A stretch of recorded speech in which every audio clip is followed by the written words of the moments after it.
জোহরের নামাজ আমি জামাতে আদায় করব।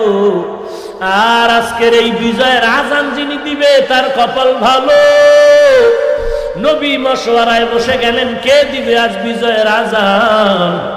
একজন দাঁড়ায় বলে, নবী আজকের বিজয়ের আজান দিবেন আবু বকর।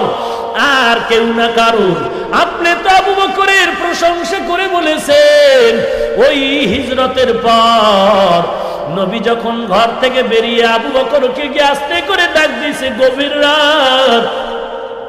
আবু বকর দরজা খুলে লাব্বাইক ওয়া সাদাইক ইয়া রাসূলুল্লাহ, আমি আস্তে ডাক দিলাম, আপনি কি ঘুমান না? আবু বকর চোখের পানি ছেড়ে বলেন, ও পয়গম্বর, 2-2.5 বছর আগে আপনি আমার কানে কানে বলেছিলেন হিজরতের পথে আমি আপনার সফর সঙ্গী হব। ও নবী, আল্লাহর জাতের কসম, ওই দিন থেকে আমি যতই ব্যস্ত থাকি রাতের বেলা একটা সেকেন্ডের জন্য আমি ঘুমাই না। দরওয়াজার কিনারা অপেক্ষা করি।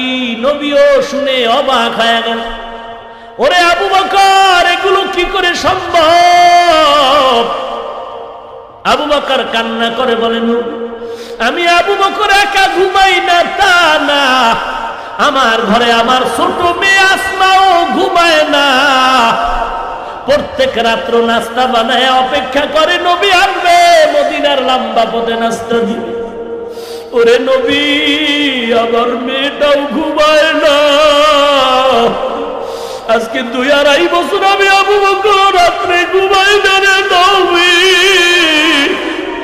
আমার মেয়ে আসমাও ঘুমায় না রে নবী।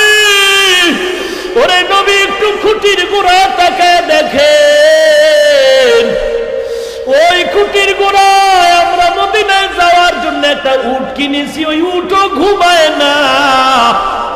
আপনার আসার পথের দিকে তাকায় থাকে আর চোখ বেয়ে পানি পড়ে। মায়ার নবী হাউমাউ করে কাঁদেন, পালি আজ আবার দুঃখের রাত, কষ্টের রাত।